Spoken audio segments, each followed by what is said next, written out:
রামপুরা থানার একটি হত্যা মামলায় বলবো, হত্যা মামলা নিয়ে আমাদের আজকে সেটি হচ্ছে গত 8/4/2024 রামপুরা বনশ্রী এলাকায় একটি রিক্সা চালককে অজ্ঞান করে তার রিক্সাকে নিয়ে যাওয়া। এই ঘটনাটি আসলে আমাদের রামপুরা থানায় রেকর্ডেড ছিল না। অজ্ঞাত যখন নিয়ে যাওয়া হয় রিক্সা চালকের আত্মীয় স্বজন রিক্সা চালকটিকে এই মুগদা হাসপাতালে পরবর্তীতে 30 তারিখ অবস্থায় গত 14 তারিখে সে মারা যায়। আসলে আমরা ঘটনাটি সম্পর্কে জানতে পারি এবং জানতে পারি যে রিক্সা চালককে অজ্ঞান করে তার রিক্সাটি লুট করার উদ্দেশ্যে এই ঘটনাটি সংঘটিত হয়েছে। আমরা 7 দিন পরে আমরা জানার পরে এই বিষয়টি নিয়ে আমরা কাজ করি। এটি অত্যন্ত দুর্ভেদ্য একটি ঘটনা ছিল, সে কারণে আমরা এটি নিয়ে কাজ শুরু করি। করে প্রায় শতাধিক স্মৃতি ফুটেজ সহ অন্যান্য বিভিন্ন তথ্য প্রযুক্তি নানাবিধ বিশ্লেষণ এবং গোয়েন্দা সূত্রের মাধ্যমে আমরা এই গ্রুপটিকে শনাক্ত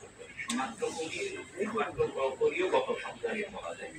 শনাক্ত করে আমরা যেটি তাদের পিছু নেই এবং আমরা পরে জানতে পারি যে এই গ্রুপটি একটি সংঘবদ্ধ একটি গ্রুপ, যারা তাদের বক্তব্য যে বিগত 9 মাস প্রায় শতাধিক এই ধরনের রিক্সা চুরি এবং মানে প্রতারণার মাধ্যমে চুরি এই নানাবিধ কর্মকাণ্ডে যুক্ত হয়েছে।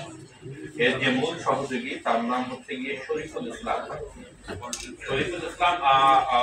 সে একজন আসলে পেশায় খাবার ভ্যান চালক ছিলেন। বিগত 9 মাস পূর্বে তার মালিক খাবার ভ্যানটি নেতৃত্ব দেওয়ার পর থেকে সে তার নড়াইলের কোনো এক গুরুর মাধ্যমে এই ধারণাটি সে গ্রহণ করে এবং সে গত 9 মাসে তার হিসাব অনুযায়ী প্রতি সপ্তাহে ন্যূনতম 2টি থেকে 3টি কাজ সে করতো এবং আমাদের তার যে গোয়েন্দা তথ্য গত সপ্তাহে আমরা পেয়েছি 4টি কাজ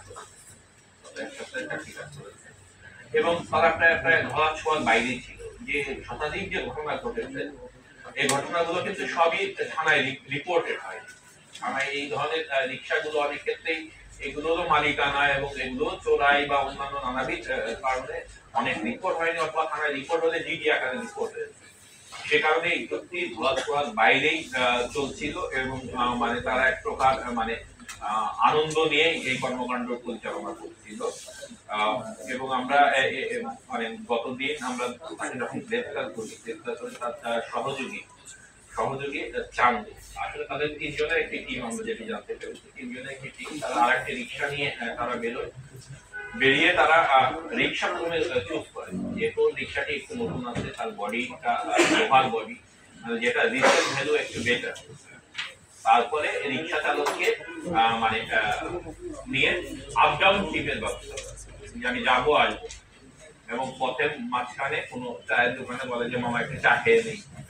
যখন চা খেতে যায় তখন চায়ের মধ্যে তারা হচ্ছে গিয়ে লিভোট্রিল একটি ট্যাবলেট মিশিয়ে দিয়ে তাকে খানিক বলে সে যখন অচেতন বা মানে চিন্তা শক্তি মানে ঠিক মতো কার্যকর থাকে তখন তারা রিক্সা নিয়ে এভাবেই তাদের কর্মকাণ্ডটি পরিচালনা করে এবং এই রিক্সাগুলো তারা 2টি জায়গায় তারা সাধারণত বিক্রি করেছে। তার মধ্যে আমরা একটি গ্রুপকে আমরা ধরেছি, এটা হচ্ছে সিদ্ধিরগঞ্জের বিজিবিজি,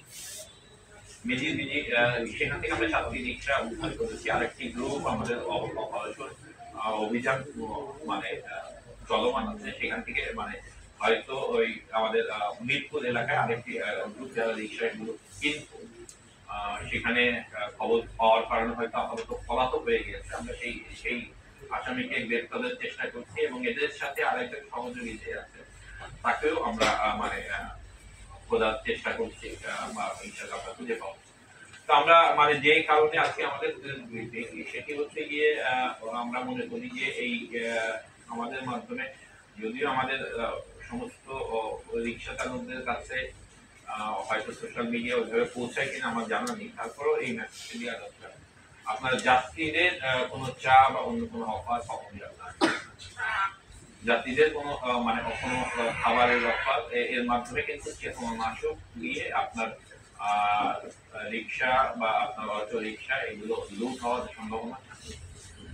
আর এই ধরনের ঘটনা ঘটলে আপনার অবশ্যই থানায় মানে রিপোর্ট করবেন। রিপোর্ট যদি না করা হয় তখন আমরা এগুলো নিয়ে কাজ করি না। এই বিষয়টিও যদি আমাদের মানে নিরীহ রিক্সা চালক শাহ আলম যদি মানা না যেতেন, হয়তো আমরাও হয়তো এত গুরুত্ব দিয়ে এই রিক্সাটিকে খুঁজে বের করার চেষ্টা করতাম না। এবং খুঁজে বের করা না গেলে গত 9 মাসে তারা প্রায় শতাধিক ঘটনা ঘটিয়েছে।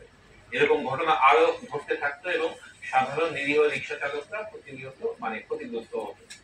তো সে কারণে আমাদের এই মানে ব্রিফিং এবং আমাদের এই যে আমরা এর মধ্যে যতগুলো পাচ্ছি আমরা থানা সংশ্লিষ্ট থানা এলাকায় আমরা যোগাযোগ করব সেই সব মামলাগুলো যাতে রুজু করা হয় এবং একই সাথে এই আসামি যারা আছে তারা একাধিক মামলা চালান হয় এবং দ্রুততম সময়ে তাদের একটি সাজা নিশ্চিত করা গেলে আমরা মনে করি যে এই